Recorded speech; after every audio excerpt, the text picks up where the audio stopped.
Hello everybody and welcome back to my channel. My name is Becky and in this video I want to talk about common misconceptions about working in parks and recreation. So let's get started.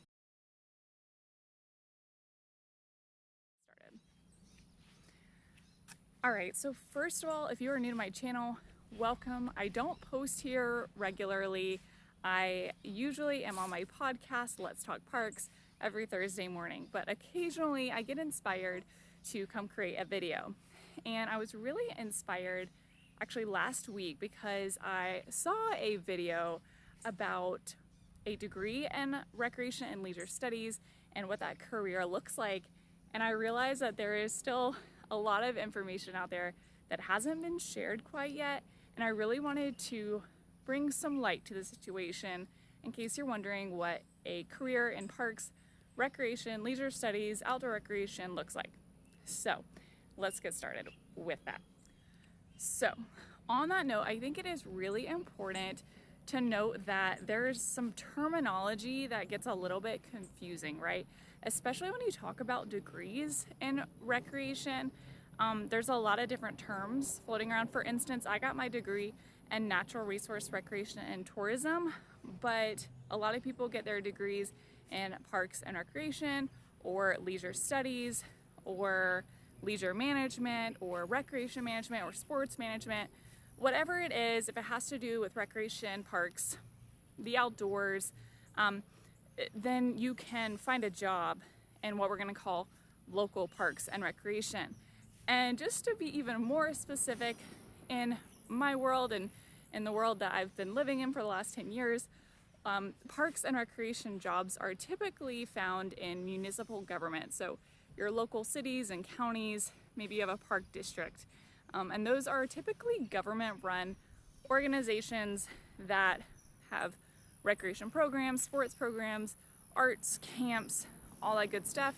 And they also maintain their parks, recreation centers, community centers, and that kind of thing. So that's probably the first misconception, is that just like the overall wording and the language and identification of it. So now that that's cleared up, let's go into number 2, which is talking about how everyone thinks that parks and recreation is just like the show.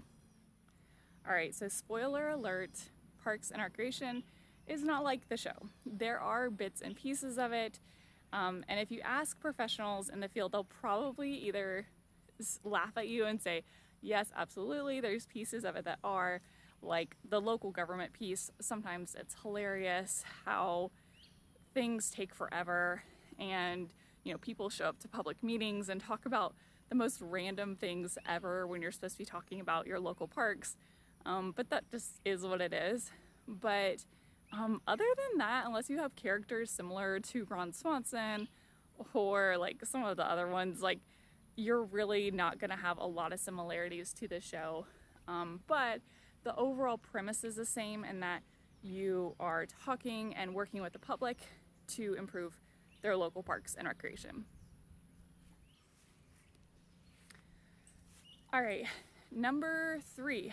So the third misconception is that parks and recreation just doesn't have a lot of demand. And that one I think is just totally, it can be confusing, I guess, because on the one hand, there's a ton of demand. If you are possibly entry level, right? So if you watched like my other video about what a degree or what a career in parks and recreation is really like, you heard me talk about how there are lots of different levels within parks and rec. You can start as a lifeguard, for instance, and work your way up to like an assistant aquatics manager, or you can move laterally to be more of like a recreation supervisor. But whatever you decide to get into, there's going to be different amounts of demand for those jobs. So especially in the summer, right? If you are an entry-level employee or you're trying to just get your foot in the door, there's a ton of demand for lifeguards. There's a shortage of lifeguards. Anybody will tell you that. And so if you're trying to get your foot in the door, starting out kind of like an entry-level recreation cashier or lifeguard is really a good place to start. However, if you are more experienced, I get that the job market might be saturated, especially after COVID-19. I mean, a lot of things are still up in the air, but I've also seen where people are finding more remote jobs, or they are finding, better jobs, cross-country jobs, like where they do have to move, right? And so while there are, I would say, a lot of jobs available, you may not find it directly in your city or your state. And so if you're flexible and you're willing to move, then you might find that you can find your dream career right now. But I know for a lot of people that's just not a reality. So if you can stay open, you will find more jobs. And I always suggest going onto something like governmentjobs.com if you're looking for kind of the nationwide search. All right, so that was number 3. All right, the 4th misconception is that a degree in Parks and Recreation will lead you to a career where you get paid next to nothing. All right, so that is just not true. There are lots of careers in this field where you can get paid well. Now, if you do start out as a lifeguard or as a cashier, yeah, you are probably making minimum wage. And I hate that so much, right? And it might make more sense to work at like a restaurant or, a retail store. But you are gaining good skills, and I'll talk about that next. However, if you move up in the field and you're willing to take on management roles and you're able to get your foot in the door that way, you'll probably find that you can find a job that is well paying. I looked at a salary report from 2019 that was done by NRPA, which is the National Recreation and Parks Association. And what they found is that the median salary varies, of course, depending on the agency size and the population size that the department serves. So obviously, the bigger your community, the more people you probably have on your team, and the more specialized you might need to be, and so your pay might be a little bit higher. As like a recreation manager entry level, I found that the median salary is around $48,000. As you work your way up and start supervising more people and kind of having more of like a generalized management or supervisory role, you actually might have a higher pay grade. That makes a lot of sense, right? So director role has a median salary of about $100,000. And so if that's where you have your sights set, like your career goals, then I think that's a pretty good career. But I think anyone that goes into Parks and Recreation will tell you that they don't do it for the money. They do it because they want to serve their community. And so that's why they always say you don't do it for the paycheck. And I think especially for smaller agencies that may only have, 1, 2, 3, 4, 5 people, their salaries may be more or less, just depending on the agency and the type of funding that they have. So it kind of just depends, but I wouldn't count it out entirely. So there are good jobs that you can have, and I would encourage you that it's not a one-size-fits-all, right? So I started my career in local Parks and Recreation, and now I've moved into more of a consultant role working with local parks and rec, and I would say that my salary is probably a little bit more competitive. And so just totally depends. There's lots of different avenues and routes you can get into if you love this field. All right, the 4th, it might be the 5th, I'm losing count. I'll say the 4th misconception is that the skills that you get are not transferable. And that's so far from the truth. And actually, in Parks and Recreation, you have to learn a lot of different skills. That is the beauty of the work that we do. It's varied day to day, and it changes all of the time. So one day you might find yourself looking at trails, right, on your open space. And you might be looking at, how to prevent pollution or litter on those trails. The next day you might be overseeing a summer camp, stepping in or filling in for a camp counselor or, a cashier at the community center. And so it just totally depends.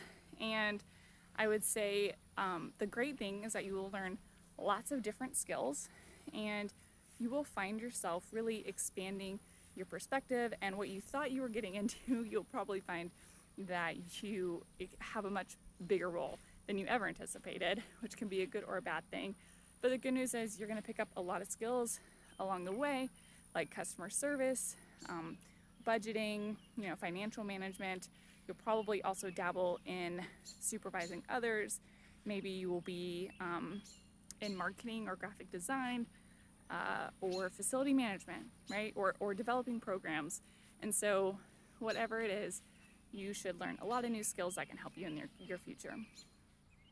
Alrighty, and to wrap this video up, let's talk about the fifth misconception, but let's talk about how people think that parks and recreation is just fun all of the time.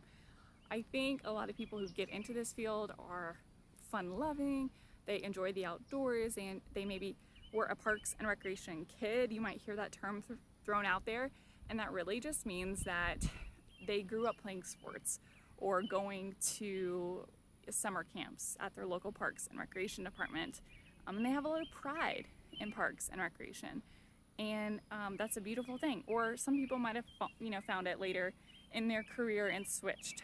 But either way, a lot of people who get into this love playing, they love helping their community, they love everything that has to do with recreation in general. But there's a lot of things that aren't fun. I'll just be honest. A lot of the administrative side of things, whether it's assisting with payroll, or maybe it's doing the budgeting side of things every year, or trying to move an idea forward in your organization. I mean, those things can be really tough, and I think one of the main reasons why a lot of people find that it's not a good fit for them is because they get frustrated with the way that local government operates and how we get things done. And I totally understand that's one of the reasons why I'm not working in local government anymore, is because I really like to get things done. I have a creative mindset, and I just, to be honest, was not patient enough for that. But now that I've kind of come out on the other side of it, I realize that there are a lot of strengths to having a system like that, to hopefully having the checks and balances of a government system. So if you find the right organization for you, it can be a really good fit, as long as you're patient and you're willing to see the bright side of things.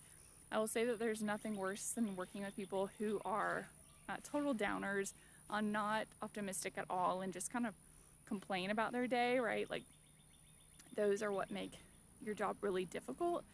But if you can kind of see past that, or find a good group of people who are willing to be positive and work together as a team, you'll probably find that your job in Parks and Recreation will be much more rewarding and fun a lot of the time.